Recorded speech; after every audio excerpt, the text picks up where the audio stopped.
I'm a day late, but I am here to give you my thoughts, my predictions on UFC 301, which is it's a card I'm having a hard time complaining about because there's a version of it that is very, very good, but it's also a card I'm having a hard time getting hyped for because there's a version of it that really, really isn't. It doesn't feel like a pay-per-view card.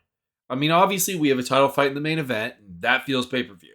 Steve Erceg challenging Alexander Pantoja, but even that doesn't really.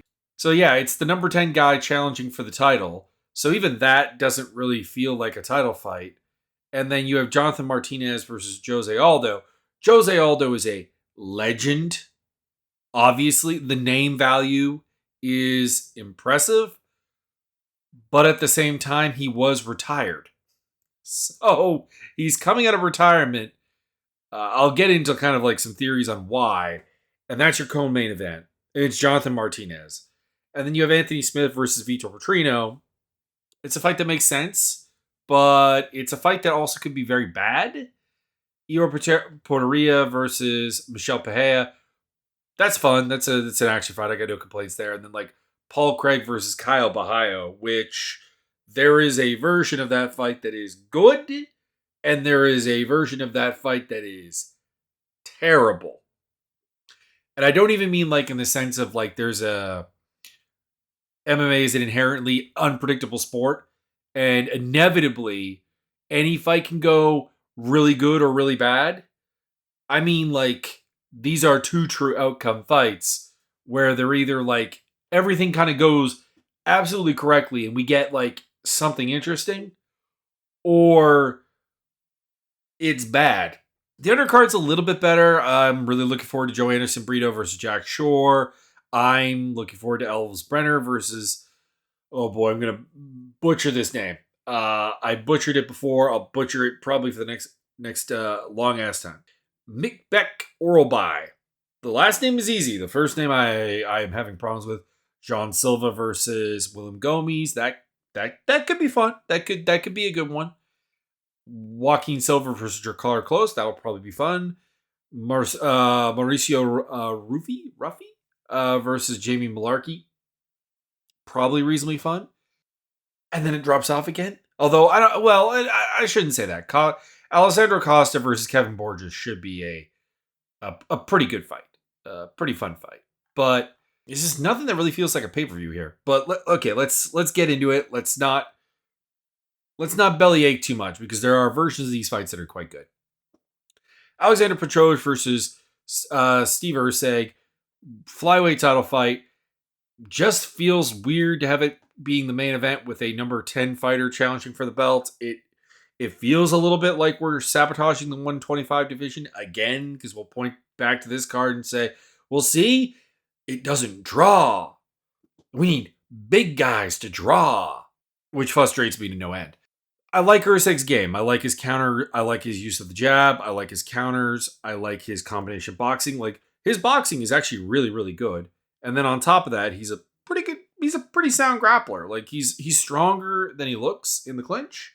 He's a better wrestler than he appears to be because he's just got kind of like a not athletic looking build, but like when he gets in there, he's actually pretty strong. He's actually fairly powerful. He's actually fairly fast, explosive. So it's deceptive physicality. And he's got a exciting knack for, going for the neck. Like he'll scramble and go for the neck and lots of regional submissions. And of course, the knockout of Matt Schnell really kind of set his star in motion. But that's kind of the thing is knocking out Matt Schnell shouldn't get you a title shot. And I can't really get around that.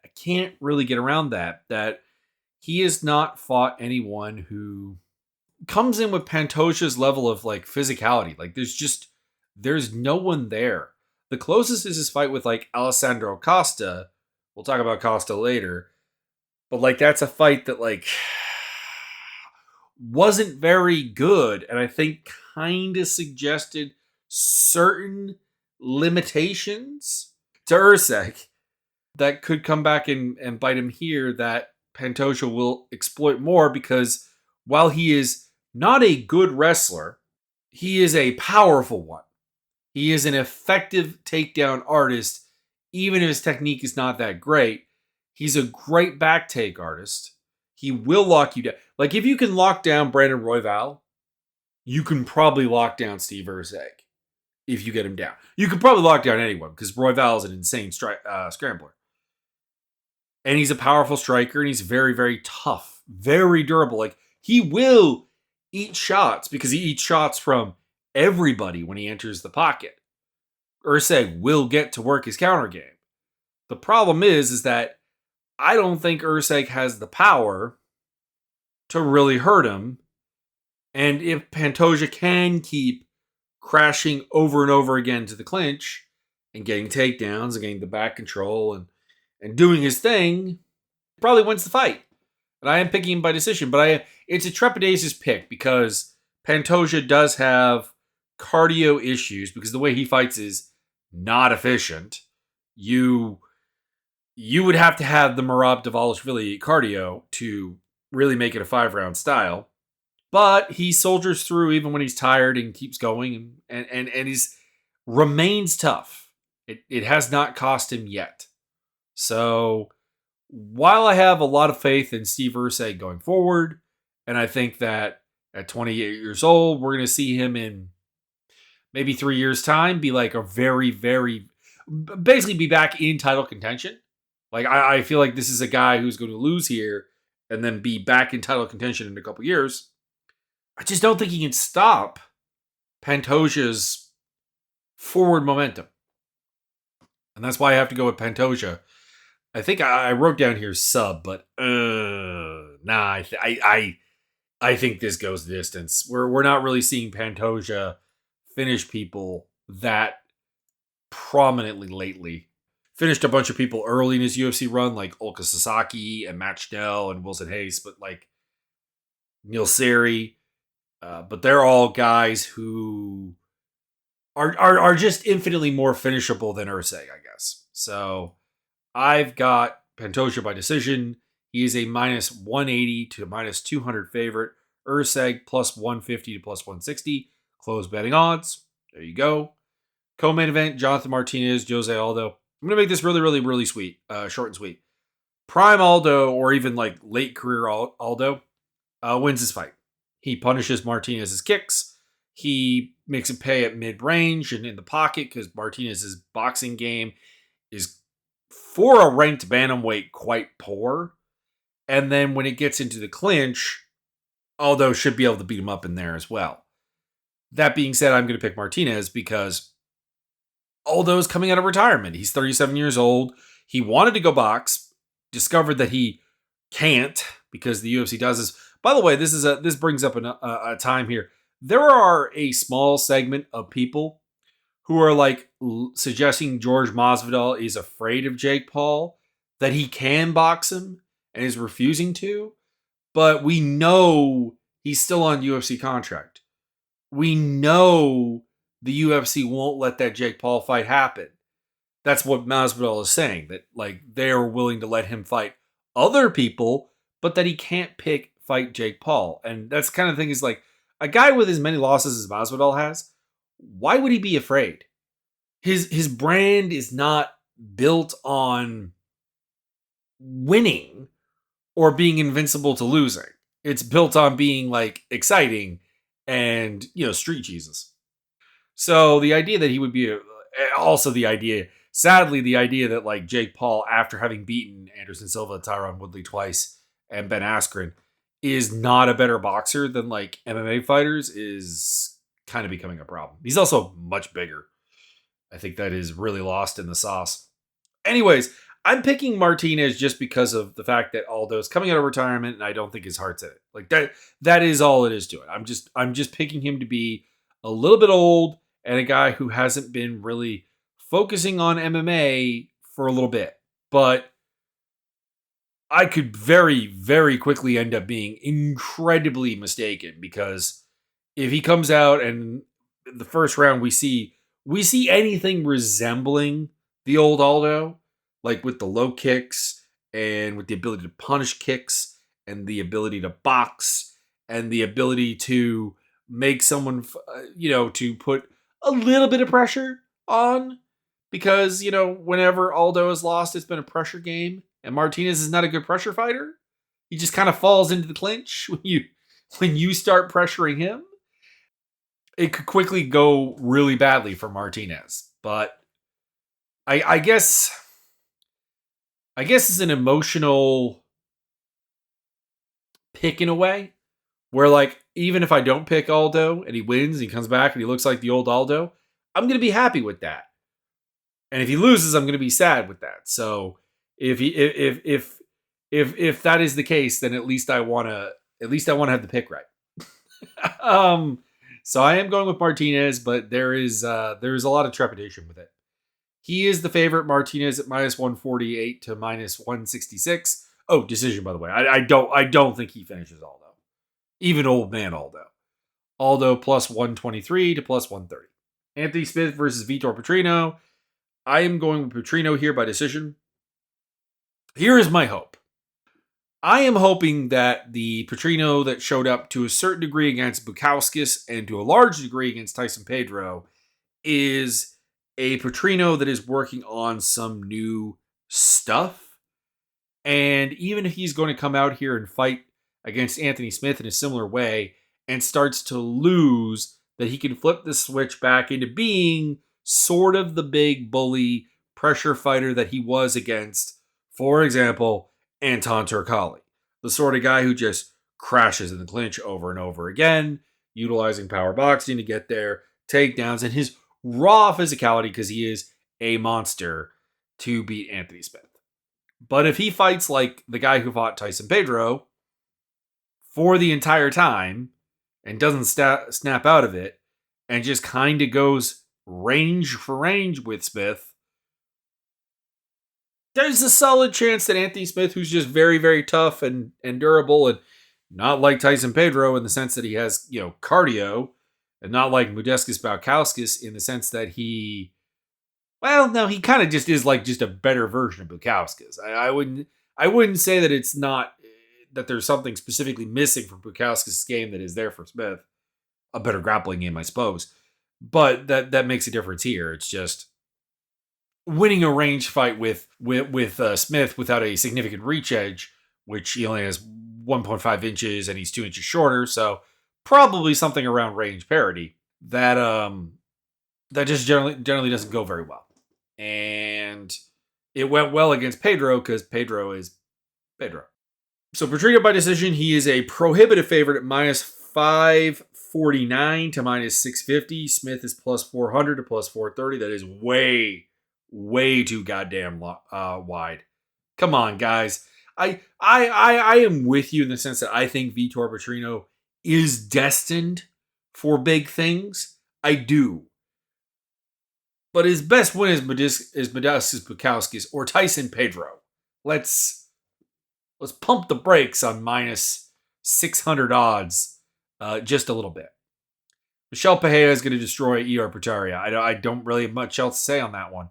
Portaria is has historically been willing to stand with people, and beating Robert Brychek saved his job.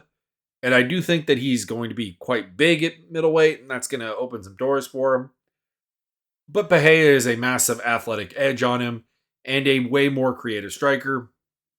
Way faster. Honestly, that's the predominant issue here is he is way, way faster than Portaria.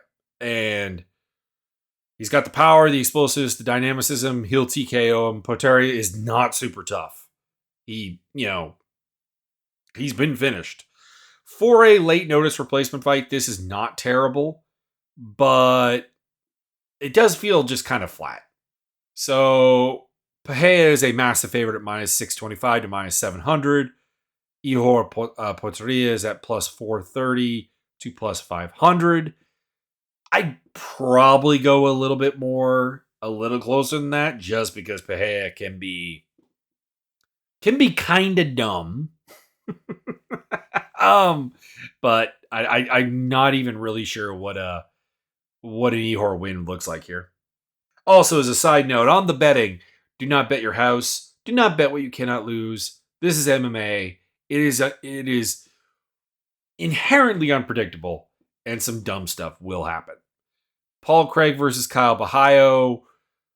This is a two true outcome fight. Either Bahayo does kind of what he did to Abus Magomedov and just kind of fights off the back foot and pieces up Paul Craig because he is a not very good striker to a decision, or he elects to grapple with Paul Craig, and that might be fun. He also might still win that, but that's what I'm hoping. But I am honestly expecting him to kind of just replicate his Abus Magomedov performance, where he just kind of pieces up Paul Craig and takes advantage of the fact that he is not a good striker. I will say the betting odds here, which have Bahayo as a minus 620 to minus 650 favorite, are a little bit high. Like I feel like this has to be said. There's only one person that Bahayo beat without grappling with him, and that was Abus Magomedov, who has no cardio. And generally, grappling with Paul Craig is a bad idea. So I don't know. It's a bit wide to have Craig at a plus 400 or plus 475 underdog odds, even though I am picking Bahayo by decision. Joe Anderson Brito versus Jack Shore. Here we go. Fun fight time. Let's roll. It's an interesting and fun fight. Brito is a power keg. He has done better than I thought in the UFC, because honestly, I thought his recklessness would get him into like a lot of trouble in the UFC when he showed up. But it's really gone pretty well. Like, losing to Bill Algeo is not a problem. But like beating Andre Fili, Lucas Alexander, Weston Wilson, all right. Lucas Alexander, Weston Wilson are not very good. But like, Jonathan Pierce, it kind of shows that like he's hard to control. He has a good choke game of his own. He's got a powerful striking game, varies things up, works at a pretty reasonable pace for a bricked up dude and a guy who throws as much of his body into it as he does. And for Jack Shore, I've just always thought that he's going to be not physical enough at 145, because he was a 135er and he was running into problems with like people who were pretty physical. Looking at Timur Valiev, looking at Hunter Azure, for examples. And he ends up here at 145, where he's not big. It's 5'8", 61 or a 71-inch reach. And he's probably going to be smaller than Brito and less athletic, less strong, less explosive. He has a well put together game, though, with a nice kind of like judo and like, well, I don't even know. I'm pretty sure it's judo. Don't quote me on that, but I think it's judo background. Loves to work like the clinch stuff, and has a good boxing game, has good low kicks, has good pace, very tough, very very well schooled, has a game plan all the time. But I just don't think he has the horsepower to like. It's similar to the Jonathan Pierce Brito fight, where essentially, yeah, you can get me down, but you can't control me, and you're not going to want to strike with me. And I do see Brito probably at some point hitting something like a club and sub, like giving Jack Shore a really hard shot and then getting on his neck and choking him out, because he's really, really good at that. Brito is the favorite at minus 165 to minus 175. Shore at plus 133 to plus 145. This should be on the main card. I know it's not as relevant as Paul Craig versus Bahayo. I know it's not as relevant as Smith versus Petrino, because those are divisions that are way shallower, but this should be on the main card. Karolina Kowalkiewicz versus Jasmine Lucindo. I've got to go with Lucindo by decision. It's just an age thing, because it's not like Lucindo does anything that Kowalkiewicz is not ready for. Kowalkiewicz is a good clinch fighter. She is a pretty, decent volume striker. She is a good grappler. These are the things Lucindo tends to win on. But she's 38 years old, and her last couple of fights have been... She's winning. Don't get me wrong. The comeback of Karolina Kowalkiewicz from career destruction has been very impressive. But her age is catching up to her. She's starting to get hit hard, and it's starting to lead to competitive fights against people who are not nearly the technicians that she is, like a Silvana Gomez Juarez or even a Diana Belbita. So I'm going to go with Lucindo. If Kovalevich wins, I'm not going to be surprised. She is a far better fighter at her peak. She is probably still a better technician now. It's just that she's 39 years old. Lucindo is a way too big of a favorite, though. Minus 400 to minus 455. Oh, boy. Oh, doggy. Kovalevich at plus 300 to plus 340. I will probably put something on Kovalevich. Elsbrenner versus Oralby. I'm just not going to say his first name. Elsbrenner is a really hard guy to count out because he's got amazing heart, tenacity, durability. I've also been picking against him a lot. I know I picked Guram Kutataladze to beat him and Zubair Tukhugov to beat him. I don't remember if I picked Kanan Khrushchevsky to beat him, but it honestly wouldn't surprise me. So what we have here is Oralby, who is a kind of your classic wrestle boxer. Like, he's got decent good power in his hands, like a decent set of counter timing, but like I wouldn't call him a particularly good striker, but he is a good wrestler. And I wouldn't really call Brenner all that good at anything other than he is scrappy. He's a neck hunter in scrambles, has a pretty reasonable submission game. His boxing exists and has been getting better, but he has largely been outstruck in like every fight he's had in the UFC. He just kind of survives and then comes back late. That's kind of his MO. So I'm gonna go with Oralby by decision. He's got the game. He's got the takedowns. He's got the top control. He's got the counter striking to hurt Brenner on the feet. I've got him winning, but like I'm not going to be surprised if Brenner wins really anything going forward. He's just that kind of like, he is that kind of dog. He is that underdog fighter who I don't think you would ever put him at minus odds, but you would never really count him out. And Oralby is minus 250 to minus 275. Brenner is plus 200 to plus 210. Jean Silva, or Gene Silva. I think it's Gene Silva. Gene Silva versus William Gomes. I am frustrated by both of these fighters. They are, well, okay, frustrated maybe is not the word because they're 27 and 26, but like they're pretty raw. They have obvious potential. They have obvious physicality. Silva's got some nice power. He's got some pathologically psychotic aggression. He's got explosiveness and speed. Gomes has got speed. He's also huge. 6 foot tall, featherweight. Good Lord. With like reasonably good strength and like a grab bag skill set that is very, very unfocused, but that can itself with the athleticism be very difficult to work against. And Silva has more of a power striking game. He's also a Fight Nerds guy, Kyle Bahayo's gym. So presumably he does know how to grapple. We just haven't really seen it, I guess. But I'm going to go with Gomes. His size, his high athletic threshold, the fact that I don't think Silva is terribly deep or nuanced at any point in the game, and the fact that I do think he has been doing some serious can crushing, if memory serves. Weston Wilson was his debut opponent, who is a can. And then, I remember this record. Guys, 9-9, then you get on the Contender Series. 11 and 15. Yeah, he's been a can crusher. Don't get me wrong. He's got all the physical tools to be very, very good. But he is very, very raw. And as much as Gomes is the same, Gomes is freakishly huge. So Gomes by decision. Silva is the favorite, minus 110 to minus 130. And Gomes plus 102 to minus 110. I don't really understand those odds, honestly. Because realistically speaking, Gomes has done way more in the UFC.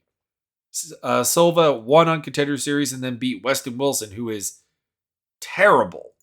Gomes has at least, beaten Yarno Aarons, Francis Marshall. They're not terrible. But yeah, I don't know about that. And then Joaquin Silva versus Drakkar Klose. I'm taking Drakkar Klose. Joaquin Silva could definitely win. He's got like the dynamic power striking game that can knock anybody out. Like he's that kind of athlete. But his problem is that his wins are really against guys who don't belong in the UFC, with one exception. 2018 Jared Gordon. But like 2023 Clay Guida, not really that UFC talent. Nazareno Malagari, not really. Andrew Holbrook, not really. Jesse Ronson, quadruple A fighter. 36-year-old Reza Madadi, not at that point. And also retired like basically right after losing to Silva. There's just not anyone who's got like a comprehensive, actually solid athletic built game. And Klose has that. Like he is a decent boxer, a really good clinch fighter, actually. Like dirty boxing, and his wrestling in the clinch is quite good. Silva does give up the clinch quite a bit. Mostly because like he'll throw things like jumping knees and spinning back fists and stuff and like just get stuck there. He's not easy to out clinch by any means. Like even Armin Saryukin had hard times with it. But it's a place that he ends up being a lot, and it's a place that Klose thrives in. So Klose by decision. He's minus 175 to minus 192. Silva's plus 145 to plus 150. Mauricio Rufy versus, or Ruffy? I think it's Rufy. Versus Jamie Malarkey. I've got to pick Rufy by TKO, but like I have really worries about this guy and how slow of a pace he works. Like he's a bit of a dedicated counter fighter, and if the opponent just doesn't run in on him, he doesn't do a lot. He's got good power. He's got good low kicks. He is the only person I think to have stopped Ranis Torres with strikes, which is damn impressive. He's got like 2 technical TKOs. That's pretty cool. He's got excellent low kicks, if I didn't say that already. It's just, there's not a lot of pace there. There's not a lot of putting it on things. And the problem is Malarkey will, give him the opportunity because he'll give openings because he is aggressive and his defense is very tall man defense. Chins in the air, there to get hit, and he's been stopped a few times lately by Naimov. And who was the guy who stopped him last time? You'd think I would remember. Nasser Haqparast. I don't know. I think the door is just kind of closed on Malarkey, and Rufy's got the power and the physical gifts to capitalize. So I'm taking by TKO. He's minus 200 to minus 225 favorite. Malarkey's plus 165 to plus 185. Now we have the really, really, really two-room outcome fight of Dion Barbosa versus Ornesta. I wrote down the pronunciation here, hopefully. Skata. Boom. There you go. Skata. I'm just going to call her Ernesta for this part. You have the judo background, Barboza versus the kickboxer. Barboza is a much better judo player than Ernesta is as a kickboxer. Ernesta's kickboxing on the Contender Series actually was a little bit of a letdown. She fights at an insane pace. My God, does she fight at an insane pace. And she's clearly tough. But, like, I don't think there's a lot of power behind her punches. There's not a lot of fight-altering things. And her defense is not amazing. Not that I think it really matters, because the only part of Barboza's striking game that I like is her body kicks. But it's the defensive footwork. She doesn't reset well to range as well as she should. She's 5'9" and 71-inch reach at 125 pounds. Work on that, please. Because she's going to be scary if she gets that part of her game working. But that invites clinches. That invites takedown opportunities. And as much as Barboza's MMA record is a little bit thin, like her fights before she got on Contender Series, and even her Contender Series fight, are against not very good fighters. With the exception of an early career, Karine Silva, who is let's be honest, making terrible decisions in fights. That led to Barboza picking up a decision there. She's not a humongously venomous submission grappler, even though she picked up an armbar on Contender Series. So I think this goes the distance. But it's one of those fights that like the first round's going to tell us something. Because if Ernesta can go out there, stuff a takedown or two, and just work her over, she can win. Barboza has to get this to the ground to win. It's just, I think she will. Barboza by decision. She's a minus 225 to minus 250 favorite. Ernesta is plus 185 to plus 205. At 155 pounds, we have Ismael Bonfim versus Vince Pichel. I broke this fight down before because it was supposed to happen and then Bonfim missed weight. I'm taking Bonfim again by decision. It's just that Pichel is 41 years old. He's quite old. He is still game. He's still scrappy. He's still tough. But like his game is pretty basic, takedowns and a jab. And I would think Bonfim has that scouted. And he does have like the athletic advantages here to work his game and do his thing. By the way, weirdest betting line on this one. Bonfim is like a minus 500 favorite most places. At Bet Rivers, he's minus 1250. What are we doing? Pichel plus 370 to plus 750 if you go on Bet Rivers. I would take that line because there's not really any way that Bonfim should be a minus 1250 favorite. Like not against anybody in the UFC. So if you can get that betting odds, take it. And you feel like betting on this fight. Don't get me wrong. I think Pichel will lose, but like that is an insane line. Alessandro Costa versus Kevin Borges. I'm worried about this fight. I don't really like Costa's way of fighting, but he is really, really strong and really powerful. And we did see Borges get caught in the clinch with Joshua Van a couple of times. And if Costa can do that, he can kind of just grind on him. I'm hoping that's not the case, and I'm picking that not to be the case. Because I think Borges works at a way more solid pace and has a pretty good counter game. So I'm hoping he gets the job done here, but it's kind of a hope that maybe is a bit much. Still, I think he'll get the job done, but I am worried. I think his volume boxing game is pretty good. He's got some decent counters, some good combinations, good use of a jab, has a good build and reach. Crossing my fingers, but he wins by decision. Costa is a minus 130 to minus 140 favorite. Borjas coming in at plus 110 to plus 120. I totally get that. Costa had the big moment of a close fight with Erceg, whereas Borjas' UFC debut was getting just worked by Joshua Van. But I really think Joshua Van is very good. That's the problem. So there you go. Those are picks for UFC 301. Good God. Why am I having a hard time with that? Anyways, links down below for social medias, video gaming stuff, and the Fight Simulator Discord. Come check it out. Come chill with the Fight Masters. And I will see you after the fights.